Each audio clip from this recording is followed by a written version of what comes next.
Ձեզանից յուրաքանչյուրը հնարավորություն ունի լայքելու այս տեսանյութը, գրելու մի քանի մեկնաբանություն, բայց ամենակարևորը տարածելն է տեսանյութը բոլոր հնարավոր եղանակներով։ Ռեպոստ արեք այս տեսանյութը ձեր մի քանի սոցիալական ցանցերում, ուղարկեք ձեր այն ընկերներին, որոնց անհրաժեշտ է գիտակցել այն, ինչի մասին խոսվում է տեսանյութում, ուղարկեք այս տեսանյութն այն հայ ինֆլուենսերներին կամ բլոգերներին կամ հասարակական գործիչներին, ովքեր կարող են կրթական օրակարգը հանրաճանաչ դարձնել տեղեկատվական դաշտում։ Ձեր կարծիքով 1-2 նախադասությունով հնարավորինս կարճ ոնց կարող եք ձևակերպել ինչ է կրթությունը։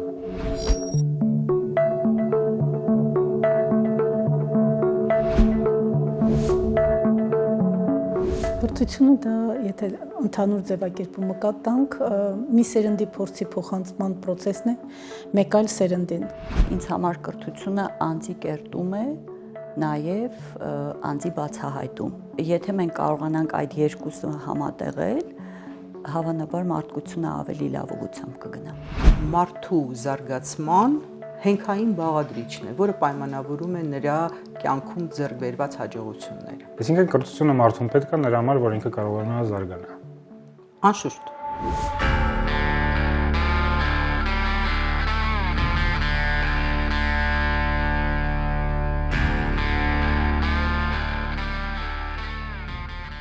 Որքանով է կարևոր նախադպրոցական կրթությունը, որովհետև երբ որ մեկ-մեկ շփվում ես մարդկանց հետ, նենց տպավորություն է ստեղծվում, որ մեր մոտ դիտարկվում է նախադպրոցական կրթությունը որպես դայակի դեր, հա, այսինքն մենք ուղղակի ինչ-որ միտեղ տեղավորում ենք երեխային, որ կարողանանք այդ ժամանակը ավելի ուրիշ տեղ օգտագործել։ Ինչի է նախադպրոցական կրթությունը կարևոր։ Դուք ճիշտ նշեցիք, դա անկալումն է հիմնական հասարակության կողմից, որ դա խնամքի հաստատություն է նախադպրոցական հաստատությունը, բայց նախադպրոցական հաստատությունը ինքը այն հաստատությունն է, որտեղ շատ խաչվող ոլորտներ կարողանում են համատեղ աշխատել երեխայի համակողմանի զարգացումը ապահովելու համար, որը շատ կարևոր է հատկապես վաղ մանկական տարիքում, որովհետև այս ժամանակահատվածում է, որ ձևավորվում է մարդու ուղեղի մոտավորապես 70-ից 80%-ը մինչև 5 տարեկան հասակը։ Նախադպրոցական կրթության տարիքում են դրվում այն հիմքերը, որոնք ապահովում են երեխայի սահուն անցումը տարրական դպրոց։ Եվ եթե այդ սահուն անցումը չի ապահովում, ապա միջազգային ինստիտուտների կողմից իրականացված հետազոտությունները ցույց են տալիս, որ երեխան, որը ընտանիքի կողմից նրա կրթությանը աջակցելու հնարավորություններ չկան, տարբեր պատճառներով, դա կարող է լինել ծնողի կրթական մակարդակը, այն որ ծնողը ժամանակ չունի երեխայի կողքին նստելու եւ ուղղորդելու դասապատրաստման process-ում, ապա երեխան շատ արագ կարող է հիասթափվել կրթությունից եւ աստիճանաբար մինչեւ տարրական դպրոցի ավարտը կորցնել իր հետաքրքրությունը դպրոցի կրթության նկատմամբ, հետ ընկնելով արդեն մենք տեսնում ենք հաջորդ փուլում կրթության, որը 9-րդ դասան միջին դպրոցի ավարտն է, որ ընդհանրապես կարող է որոշել, որ դպրոցական կրթությունը թողնում է։ Իհարկե 2017 թվականի օրենքով 12-ամյա կրթությունը մտցնելով փորձեցին այնպիսի քաղաքականություն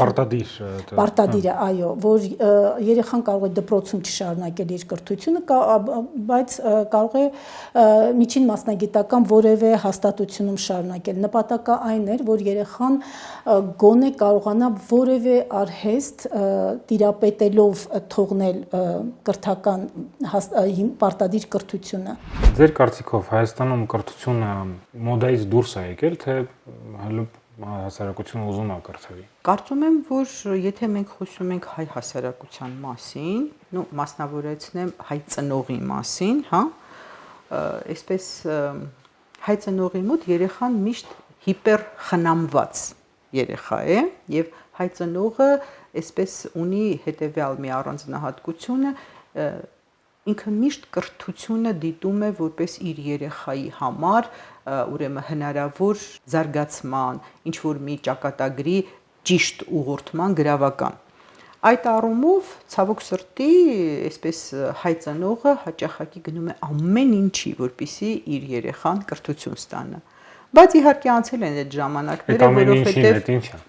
Այդ ամեն ինչին, այսինքն, այսպես համապատասխանաբար արդյոք երեխան ունի այդ ուրեմն այսպես ընդունակությունները, որին համապատասխան նա ուղղորդում է դեպի բու։ Արդյոք այդ երեխային ու եթե հետևենք մեր ընդունելության ստատիստիկային, Հայաստանի Հանրապետությունում ամենապահանջարկված մասնագիտությունը դա իրավագիտությունն է, որը մշտապես բոլոր ժամանակներում, բոլոր տարիների ընթացքում ունեցել է ամենամեծ բրցույթը ընդունելության։ Դա միջազգային հարաբերություններ մասնագիտությունն է նույն Երևանի պետական համալսարանի, թեպետ հաճախակի չես հասկանում այդ միջազգայնագետը մեր մոտ որտեղ պիտի աշխատի, հա։ Դա ուրեմն այսպես եթե նայում ես մեծ պահանջարկ միշտ տնտեսագիտությունն է ունենում եւ հարց է ծագում, երբ որ այդ քանակի ուրեմն այսպես դիմորդներ գնում են դեպի այդ նրանց մոտ դա մասնագիտական ընտրազատման արդյոք բավականաչափ լուրջ, ծանրակշիռ ուրեմն այսպես ընտրություն է։ Սովորաբար իմ պրակտիկան եւ իմ դիտարկումները բերել են նրան, որ հիմնականում հայ երեխային դեպի բու ուղղորդում է իր ծնողը։ Իր ստերեոտիպների վրա հիմնված։ Այո, իր ծնողն է այդ ընտրությունը կատարում, իր ծնողն է մտածում լավագույն տարբերակի մասին, հասկանում եք, հաճախակի չընկալելով այսպես իր երեխայի ընդունակությունների հարցը, իր երեխայի այսպես ուղղվածության, արդյոք իր երեխան այսպես տեսնում ես տաղանդաշատ երեխա է, այսպես որոշակի, հա, ինչ որ արվեստի բնագավառի կամ եւ այլը, բայց պիտի տնտեսագետ դառնա, որտեղ այդպես որոշվել է ընտանիքում։ Եվ դա բերել էր նրան, որ ուղղակիորեն ցածր մոտիվացիա ունեին մեր ուսանողների մեծ մասը եւ սովորում էին զուտ սովորելու համար, ոչ թե նրա համար, որ մասնագիտությունը այսպես համընդհանուր հետաքրքիր էր։ Բայց այնուամենայնիվ այդ վերարժեքավորումները կան եւ ժամանակակից երիտասարդները շատ ավելի հստակ, ինքնուրույն եւ ակտիվ այսպես իրենց որոշումները կայացնում են իրենց մասնագիտական հետագիծը ձևավորելու առումով։ Շատ դեպքերում հայերը լքում են Հայաստանը, որովհետև չեն կարողանում գտնել աշխատանք, որը կապահովի իրենց եւ իրենց ընտանիքի գոնե նվազագույն կարիքները։ Աբաջանը զոհվեց խրամատում պահանջելով չտալ անգամ մի բուռ հող, դու գնում ես հանձնելով ամբողջը։ Բնակչության 30%-ը ապրում է աղքատության մեջ։ 40% մարդիկ շատ չեն հեռացել այդ շեմից։ Մեր թիմով, ներգրավելով ամենամեծ եւ ամենապրակտիկ փորձով լավագույն մասնագետներին, մենք ստեղծել ենք IT մասնագետների պատրաստման կենտրոն եւ դրել ենք նպատակ մինչեւ տարվա վերջ 10,000 մարդու ներգրավել այս ոլորտում։ Մեր առաջադրանքն է 3 տարվա մեջ ներգրավել ավելի քան 100,000 մարդ IT ոլորտում եւ մենք ունենք հստակ մեխանիզմներ, ոնց ենք մենք դա անելու։ Այսօր մարքեթինգը այնքան կարևոր հմտություն է, որքան որ 20-րդ դարում գրել ու կարդալ իմանալը։ Թվային աշխարհում չիմանալով բազային գիտելիքներ դիջիտալ մարքեթինգում, դու չես կարող լինել ամենապահանջված մեքենասարքողը կամ իրավաբանը։ Իր զավացքոյ հալիները փոխածա ու վրան դրածա 221 կուզով Mercedes-ի հալիներ։ Այսօր թվային մարքեթինգը պետք է իմանան բոլորը եւ մենք տալիս ենք շատ հստակ գործիք, որով յուրաքանչյուր մարդ կարող է աշխատել նվազագույնը $1000 գումար մեկ ամսում։ Սովորիր on-line IT մասնագետների պատրաստման կենտրոնը տալիս է հնարավորություն անցնել 57 հստակ քայլ եւ հասկանալ, թե ինչպես կարելի է հասնել այդ նպատակին։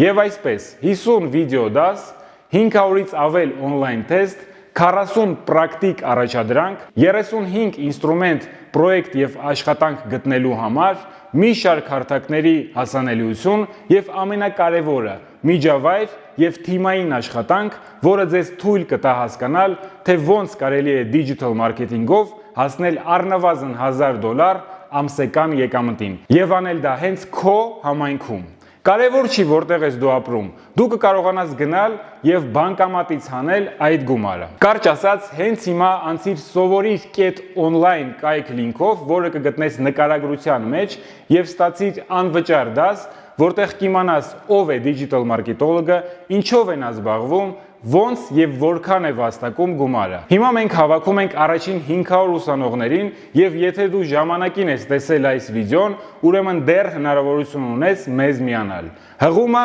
նկարագրության մեջ։ Նաեւ ասեմ, որ եթե ձեզանից մեկը ուզում է աջակցել սովորիր on-line-ին, ձեր գիտելիքներով կամ փորձով կամ ինչ-որ խորհրդով, ուրեմն անցեք երկրորդ հղումով, որտեղ կծանոթանաք, թե ոնց կարող եք օգտակար լինել։ Աղքատությունը կարելի է հաղթահարել միայն գումար վաստակելով, իսկ գումար վաստակել կարելի է սովորելով։ Դե ուրեմն ամեն ինչ շատ պարզ է։ Սովորում ենք, աշխատում գումար եւ այդ կերպ կունենանք հզոր կրթություն, հզոր անվտանգություն եւ հզոր պետություն։ Լինքերը նկարագրության մեջ։ Սպասում ենք ձեզ սովորիր on-line-ի շարքերում որպես ուսանող կամ որպես աջակից։ Շնորհակալ եմ ուշադրության համար, իսկ մենք շարունակում ենք։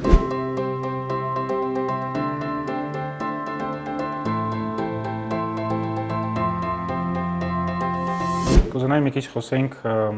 ձեր ու պետական ինչ-որ համակարգի, ասենց ձևակերպեմ, կառավարության կամ համայնքների հետ համագործակցության աստիճանը եւ ինչքան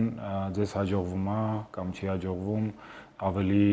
լավ համագործակցել պետական ստրուկտուրաների հետ։ Գործելով պետական դպրոցում մենք անմասն չենք պետական համակարգի հետ աշխատանքից, ուրեմն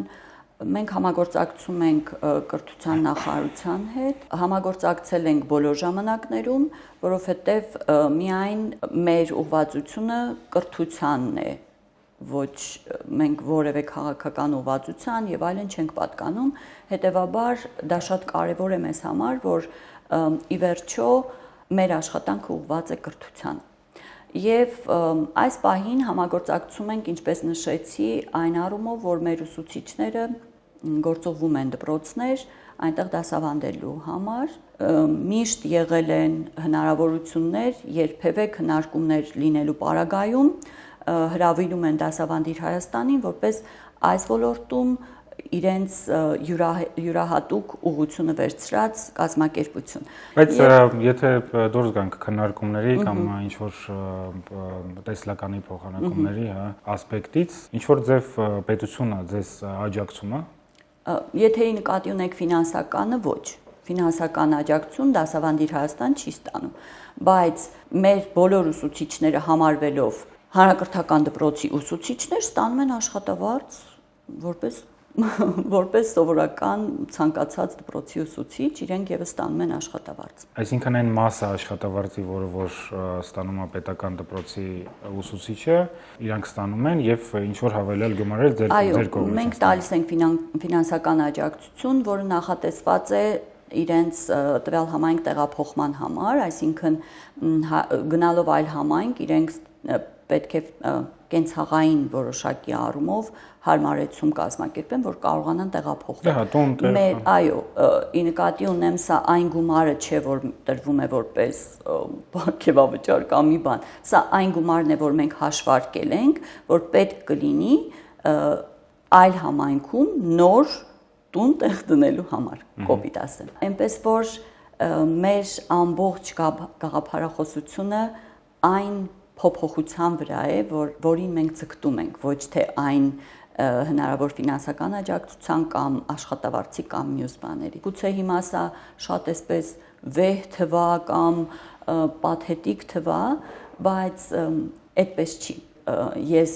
լինելով այդ համայնքներից մեծ մասում, համոզված եմ, որ եթե մարդը չունի այն նվիրումը, որ մենք փնտրում ենք եւ այն մարդկանց մեջ ենք գտնում, ովքեր հիմա մեր թիմում են, մեր ուսուցիչների շրջանակում են, չեն գա դրսից, օրինակ, իրենց փափուկ կյանքը չեն թողնի Ամերիկայում եւ գնան այդ համայնք աշխատելու։ Այսինքն գաղափարի համար են աշխատում, ոչ թե գումարի։ Դրա համար չեմ ուզում, որ զրույցները ծավալվեն այդ ուղղությամբ։ Բարև Դուք Պավլոն ինչ ճանաչում եք։ Ուրախ եք, որ եկել եք այստեղ։ Շատ, բայց դե երեխաները սովորում են այս հեռավոր։ Անգլերեն են սովորում։ Այո, շատ ուրախ, շատ։ Այսօր եք գնում։ Խոսում ենք, զրույցում ենք ուղղակի։ Ուղղակի զրույցում ենք։ Կարահան ցուրտ է, ախր բարակ։ Ոչ, ես իրան նույն բանն եմ ասում, խտակ չի ասում։ Շատ բարակ է։ Չիվանդան է։ Բա երեխեք ինչ են անելու, որ հիվանդանա։ Բա,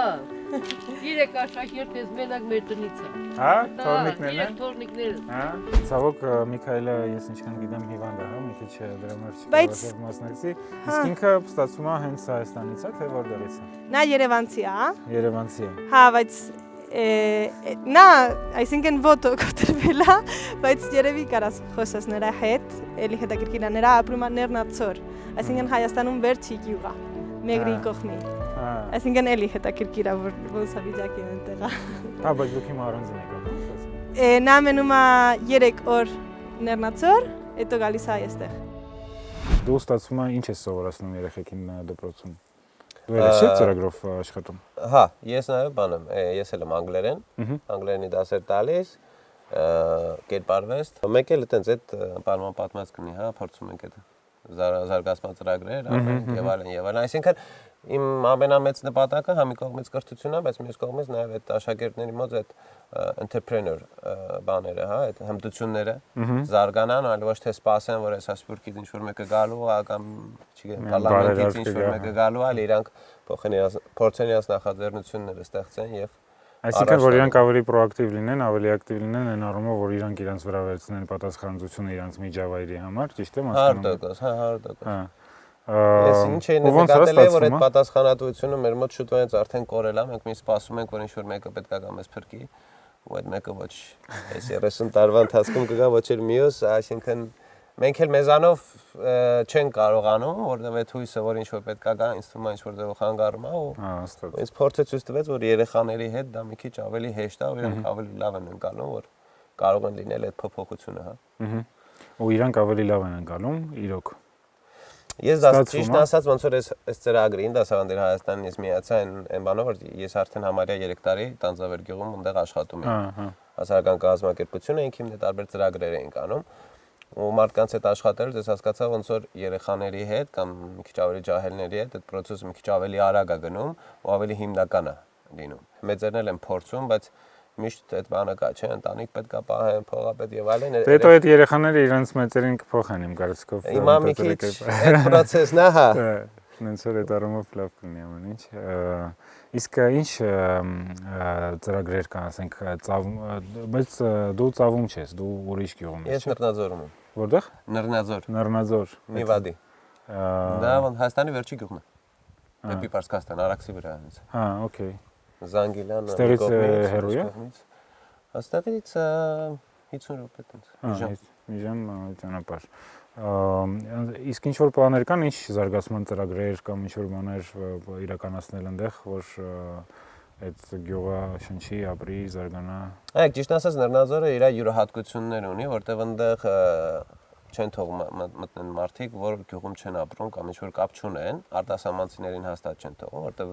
սահմանային կետ է դարել, իսկ որոշ ժամանակ է ճիշտ է հենց Հայաստանի բնակիչների համար էլ է մեկ-մեկ խնդիր լինում այնտեղ մտնելը։ Ճիշտ ասած մի քիչ ես այն տրամաբանությունով էի, որ ես այդտեղ 3 տարի туриզմի, արկածային туриզմի զարգացումով եմ զբաղվել, արվեստական մոտեցում եւ այլն եւ այլն։ Այնտեղ այդ ամեն ինչը ոնց որ բավականին դժվար էր, անհնար է այդ հոսքը բանանել եւ փոփոխվեցին մտքերը։ Հիմա սկսել ենք ոնց որ ես սկսել եմ ոնց որ փոքր ակումբ սարքել երեխաների հետ ու երեխաների հետ հասկանանք ոնց ինչ կարելի է գյուղում փոփոխել, հա, որտեղ իրանք այնտեղ շուտվանից են ապրում, ես նոր եմ եկել, այն չի որ ես գամ իմ մտքերը ասեմ, ստացեմ։ Իրանք ավելի լավ գիտեն, հա։ Հա, հիմա միտքը դա, հա, այդ երեխեքի հետ կամած սովորել, առաջ գնալ ու հենց իրանք է առաջարկեն ինչ կարելի է փոփոխել, ինչ կարելի է ստեղծել, որտեղ դա էլ եմ ես միշտ նկատել, եթե դու գալիս ես, ինչքան դու համանքային ծրագիր անես, եթե դա դու ես անում, կողքից բոլորն անընկալում են, որ դա ոնց որ քո բիզնեսն է, իրանց կողքից տեսնենք ինչ փող կարող ենք աշխատել, հա։ Բայց երբ որ իրանք են անում, այս ոչ թե իրանք մենք ենք, բոլորս ենք անում, ամեն մեկը իր բան ունի, արդեն բոլորս սեփականության զբաղվածությունը որպես իրան է, ահա։ Ինչպիսին էլ լինի առարկայի իմացությունը, միևնույնն է ուսուցչի շուրջ է ձևավորվում ամեն ինչ։ Մենք պիտի կարողանանք գնահատել ուսուցչի տարած աշխատանքը եւ ուսուցիչն ինքն էլ պիտի գիտակցի այն պատասխանատվությունը, որը ունի, հա, որովհետեւ դա միանգամից երևացող բան չի, դա է պատճառը, որ շատ հաճախ չի դիտարկվում որպես ուսուցիչը չի դիտարկվում որպես կարևոր օղակ։ Դիտարկվում է որպես այդ կրթության իրականացնող, բայց իրականում այդպես չի։ Ես համոզված եմ, մենք բոլորս մեր կյանքում ունեցել ենք սիրած ուսուցիչներ, որ ասել ենք ես սիրում եմ իմ այս ուսուցչին եւ հակառակը։ Եվ որտեղից է այս ամենը գալիս եւ ուր է տանում, շատ դեպքերում ճակատագրեր են փոխում հենց ուսուցիչները։ Համոզված եմ, որ երկրորդ օղակը հենց ուսուցիչն է եւ դրան, այսինքն օղակին նպաստող, խանգարող, մի խոսքով, կաղապարող կամ հակառակը այդ մեխանիզմները։ Մենք դեռևս չենք գտել այս նոր սերնդի հետ աշխատելու արդյունավետ ձևեր ու եղանակներ։ Շատ հաճախ մենք ուսուցիչներս, դասախոսներս, երեխաների եւ ուսանողների հետ աշխատում ենք հին ձևերով։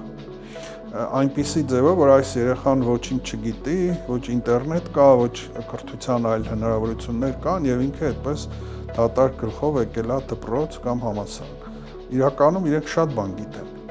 եւ այստեղ մենք դեռևս չենք գտնում սերնդի հետ, նոր սերնդի հետ խոսելու ձևերը։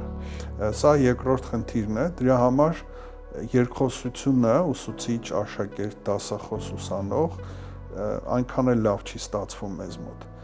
Իսկ դա կարևոր բան է, շատ կարևոր է, որ մենք ավելի օրինակի համար այլ ձևերով աշխատենք։ Օրինակ, ես հաճախ փորձում եմ դասերի ժամանակ այնպես անել, որ ուսանողները ինձ սովորեցնեն, որտեղ այսօրվա սերնդին դա շատ դուր է գալիս։ Իրենք չեն ուզում միշտ լինեն пассив սովորողի դերում, իրենք նաև շատ սիրում են պատասխանատվություն վերցնել, իրենք սովորեցնել։ Եվ այդ հնարավորությունը, երբ որ տալիս ես, ավելի լավ արդյունք է։ Բայց մեզ մոտ ցավոք սրտի դեռևս այդ հաղորդակցման ճիշտ ձևը նոր սերնդի հետ չենք գտել։ Սա երկրորդ։ Այդ տեխնոլոգիա կա, չէ, որ եթե դու սովորեցնում ես, դու ավելի լավ, եթե դու գիտես, որ դու պետքա սովորեցնես ինչ-որ մեկին, դու ավելի լավ ես ինքդ սովորում։ Ճիշտ է, ապացուցված է, որ մարդը ամենաշատ սովորում է, երբ որ սովորեցնում է։ Հետևաբար, եթե մենք աշակերտներին եւ ուսանողներին հնարավորություն տանք, որ իրենք էլ սովորեցնեն, դա շատ արդյունավետ է։ Դպրոցները հիմա ունեն հնարավորություն ամենատարբեր իրավիճակներում ճկուն լինել, բայց իրենք դա չեն անում։ Չեն պատկերացնում, որ կարելի է ընդունվածից ավանդույթից դուրս գալ, եթե իհարկե օրենքով դա արգելված չի։ Միշտ սպասում որ թույլ տան։ Հիմա մենք օրինակ այդ պրոյեկտը, որ ասեցի, 18 դպրոցներ դասավանդում են 100 ուրիշ դպրոցների աշակերտների, որտեղ ուսուցիչ չկա, այստեղ մենք ժամերը հարմարեցնելու խնդիր ունենք, որտեղ Երևանում 8:30 է սկսվում դասը։ Մարզում 9-ին։ Մարզին որ ասում ես ինչի 8:30 չէ սկսվում, հիմա գելերին կուտեն երեխեքը։ Ու ճիշտ է ասում, գիշերը ունակ մութ է, այսինքն շատ շուտ չեն ուզում երեխեքին դուրս բերեն։ Երեխեքին կուտեն գելերը։ Ասացի երեխեքը կուտեն գելերին։ Դե կարող է տենց էլ լինի, իհարկե։ Երեխեքը գելերին կուտեն։ Հա, ենթադրենք օրինակ քաղաքի դպրոցը կամ դասավանդող դպրոցը, դասավանդվող դպրոցը ինքը լրիվ իրավունք ունի հանգիստ դա անել, փոխել իր ժամը, սկսել երկրորդ ժամից, մի ուրիշ ձև դասավորել, որպեսզի հարմարացնի, բայց իրենք շատ հաճախ մենք հասնում ենք մինչև մարզային վարչություն, որը պատասխանատու է օրինակ մարզի դպրոցների համար իր ենթակայությամբ են աշխատում դպրոցները, որպեսզի այդ տիպի հարցը լուծենք։ Որովհետև տնօրենը իր վրա չի վերցնում պատասխանատվություն, որ ինքը որոշումը կայացնի։ Ես հատուկ խուսափում եմ, որ ասեմ տնօրենը կամ ուսուցիչը, որպեսզի ոնց որ օբյեկտ չսարքեմ ագրեսիայի, բայց ընդհանրապես այդ երևույթը կա եւ դա միայն տնօրենների հարց չի։ Շատ հաճախ գալիս են ուզում են հարցնեն, պատասխանատվությունը կիսեն, իսկ եթե ինչ-որ մեկը ձեզ խառնում է իր խնդիրների մեջ, ուրեմն այդտեղ լուրջ խնդիր կա, ու այդտեղ հիմնական խնդիրը պատասխանատվությունը կիսելն է։ Որ հետո ասեն դե խնդիր առաջանա, ենթադրենք, հա։ Ինքը ասեց, դրա համար ինքը ասեց։ Մյուս կողմից էլ դա ունի ուրիշ խնդրեմ, ունի ուրիշ պայմանավորվածություն։ Այդ այնա, որ անվտանգության բարձիկ չունի տնօրենը։ Օրինակ, եթե նա սխալ արեց, իրեն ամենայն հավանականությամբ, որ ասում են ընկած ինչ են խփում, տեղ չի ազդելու դա, չի աշխատելու։ Խփելու։ Տեղ չունի որ ընկնի։ Ինքը մտածում որ ընկավ, իրանք խփեն։ Հիմա կխփեն, չեն խփի, նայած ուն բախտը ոնց կբերի։ Բայց փաստացի այդ խնդիրն էլ կա, որ համակարգի մակարդակում թույլ չի տալիս շատ հարցեր ճիշտ կառավարել։ Լայք դրեք, եթե ցանկանում եք, որ մենք պատրաստենք նման տեսանյութեր եւ անպայման գրեք մեկնաբանություն մրցույթին մասնակցելու համար։ Գրեք հայկական կրթական նախագծի մասին, որի մասին բոլորը պետք է իմանան։ Գրեք ռացիոնալ, պատճառաբանված, թե ինչու եք այդպես կարծում։ Ամենահետաքրքիր մեկնաբանությունը մեր կողմից կստանա $50, իսկ եթե այս տեսանյութը ռեպոստ անեք եւ գրեք ձեր մեկնաբանությունը Ripad2 hashtag-ով, ապա կկարողանաք մասնակցել $100 խաղարկությանը։ Գնում ենք առաջ։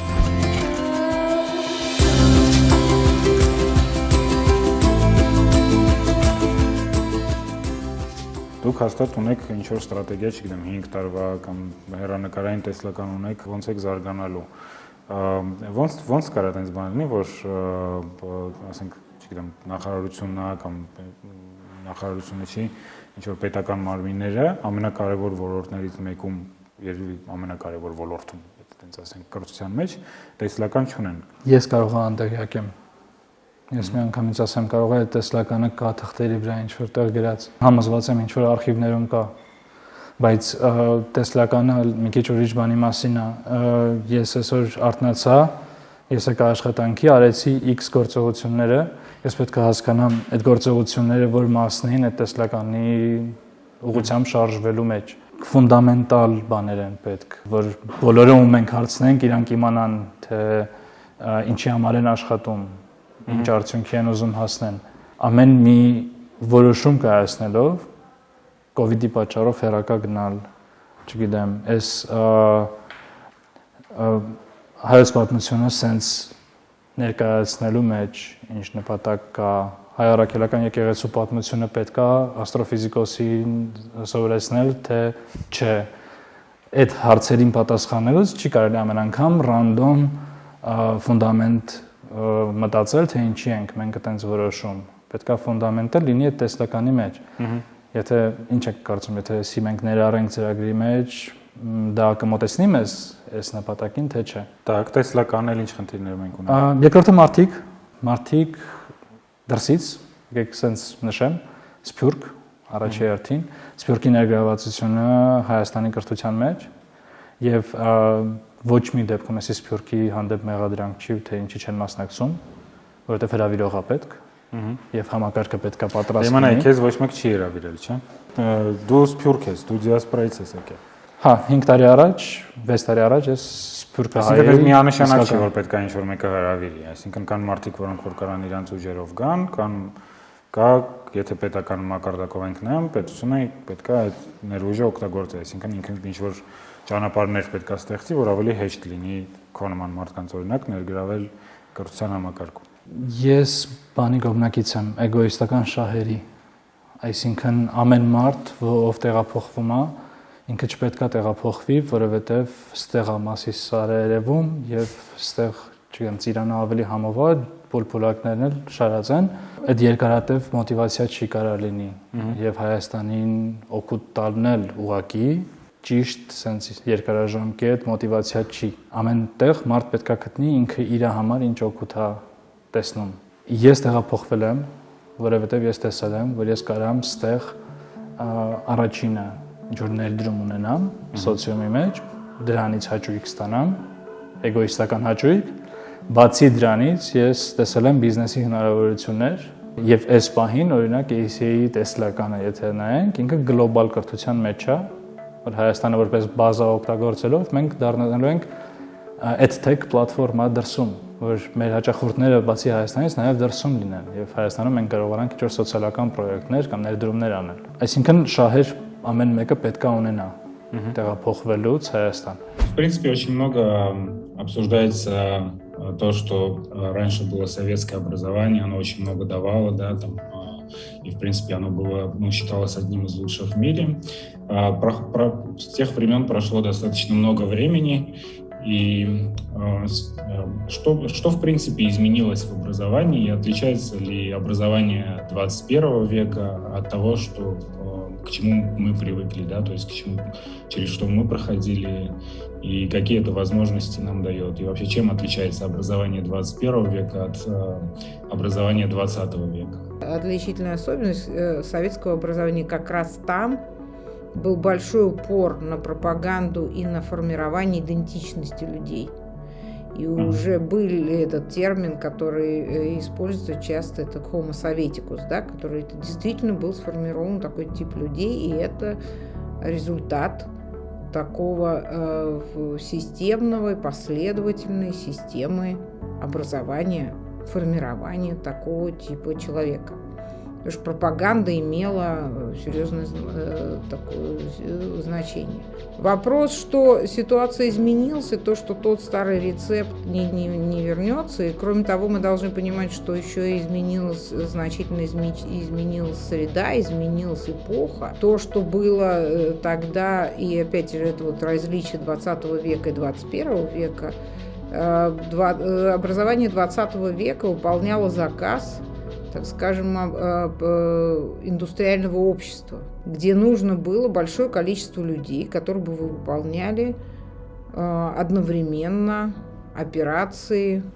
многие из которых стандартные. Разделение труда, да, и узкие специалисты были востребованы. Сегодня мы живем в постиндустриальную эпоху и такого развития технологий,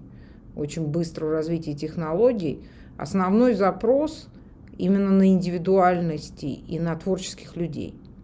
И для того, чтобы удовлетворить этот запрос,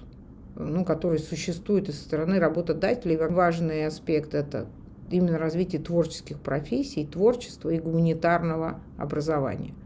Мы уже сейчас видим этот запрос от технологических компаний, например, тот же и Google, и Apple, они активно сейчас берут людей с гуманитарным образованием, потому что у человека остается тут ниша именно вот таких вот поиска нестандартных решений. Это не новость, я никому не открою, сейчас очень много об этом говорится, что многие профессии отомрут, и в первую очередь те профессии, которые связаны со стандартными действиями, со стандартизацией. И то, что требует каждодневного выполнения одинаковых операций особенно и таких предсказуемых. Это сейчас очень быстро отойдет и будет отдано роботам, машинам. Роботам и искусственному интеллекту, скорость развития такая. И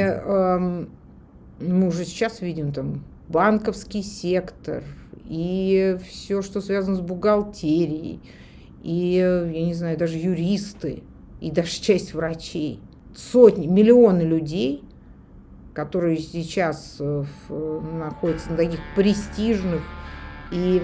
хорошо оплачиваемых позициях, многие из которых, они не будут нужны. Ուղղակի բառը չեմ ասում, եթե ցանկություն չլինի, ընդհանրապես տեղից չշարժվի։ Մենք ունենք խնդիր, այսօր մենք Հայաստանում շատ քիչ ընկերություններ ունենք, որոնց համար կրթությունը կարևոր է։ Գնահատման համակարգի մասին եմ ուզում մի քիչ խոսենք, որովհետև վերջերս շատ է քննարկվում այդ թեման։